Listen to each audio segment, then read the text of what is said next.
Hey, welcome back to my channel. நீங்கள்லாம் எப்படி இருக்கீங்க? நான் உங்கள் விஜயகுமாரி. இன்றைக்கி நம்ம ஒரு தோசை வெரைட்டி தாங்க பார்க்க போகிறோம். இன்றைக்கி நம்ம பார்க்க போகிற ரெசிபி பருப்பே இல்லாத தோசைங்க. சில டைம் வீட்டில் பருப்பு இல்லாமல் இருக்கும். அந்த டைமில் எப்படி தோசை இட்லிலாம் பண்ணுறதுன்னு யோசிப்பீங்க.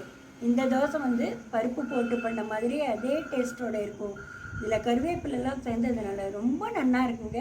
செய்யறதும் ஈஸி. இப்போ எப்படி பண்ணுறதுன்னு பார்க்கலாம். முதல்ல ஒரு பாத்திரம் எடுத்துட்டு அதில் இந்த ஆழாக்கு, அதாவது 200 கிராமு, இதில் 2 டம்ளர் 400 கிராம் பச்சரிசி எடுத்து ஒரு பாத்திரத்தில் போட்டுக்கணும். போட்டு இதை தண்ணி விட்டு 3-4 முறை க்ளீனாக வாஷ் பண்ணி 4-5 முறை வாஷ் பண்ணி தண்ணி இல்லாமல் எடுத்துடணும். அதில் 2 ஸ்பூன் வெந்தயம் போட்டுக்கணும். போட்டுட்டு தயிர் கடைஞ்சி வச்சுருக்கங்க. இந்த குழப்பின தயிரை இதில் எவ்வளோ அரிசி முழுகிற அளவு கொட்டி ஊற வைக்கணும்.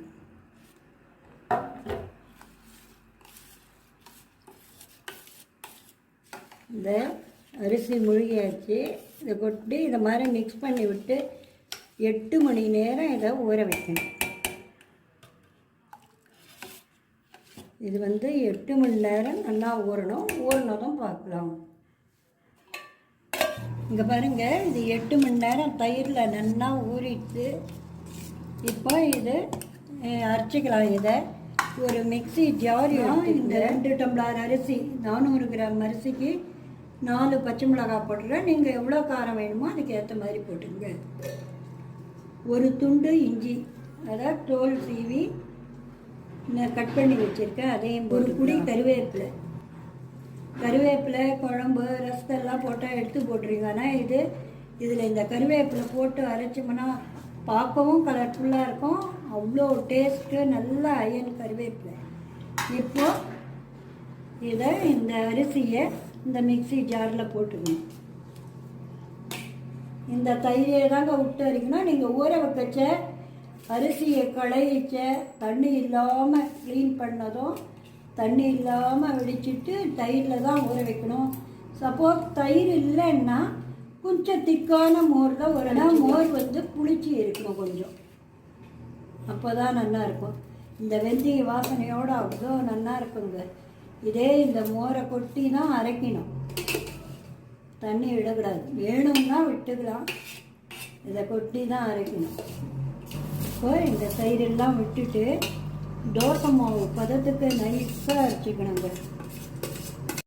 இங்கே பாருங்கள், இந்த நைஸாக அரைச்சாச்சு. இதை ஒரு பாத்திரத்தில் தான் கொட்டிடலாம். இப்போ இதில் இதுக்கு தேவையானது 2 ஸ்பூன் உப்பு போட்டுக்கிறேங்க. 1 ஸ்பூன் சீரகம், ஒரு 1/2 ஸ்பூன் பெருங்காயப்பொடி. இப்போ இதெல்லாம் நல்லா மிக்ஸ் பண்ணி விட்டுடணும். இப்போ இதை நல்லா மிக்ஸ் பண்ணியாச்சு.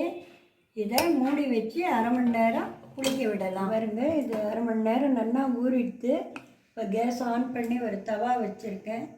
தவா சுட்டு எடுத்து இப்போ இதில் தோசை செஞ்சுக்கலாம். ஒரு கரண்டி மாவு எடுத்து இதை தோசை செய்யணும். ஆனால் பெருசாக தேய்ச்சி செய்யக்கூடாது.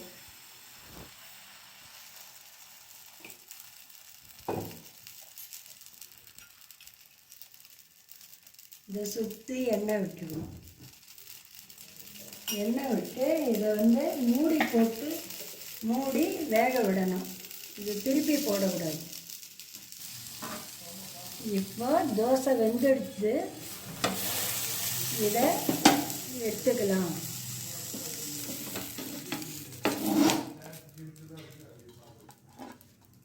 இப்போ அடுத்த தோசையும் பார்த்துக்கலாம்.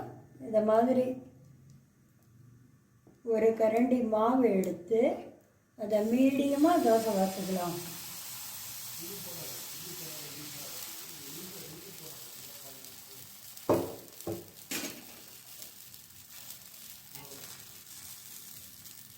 இதை சுற்றி ஒரு 1/2 ஸ்பூன் எண்ணெய்.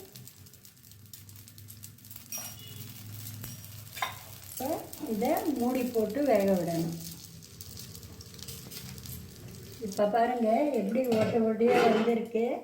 இப்போ கேஸை ஆஃப் பண்ணிவிட்டு இதை எடுத்துடலாம். எவ்வளோ சூப்பராக சாஃப்டாக இருக்குங்க.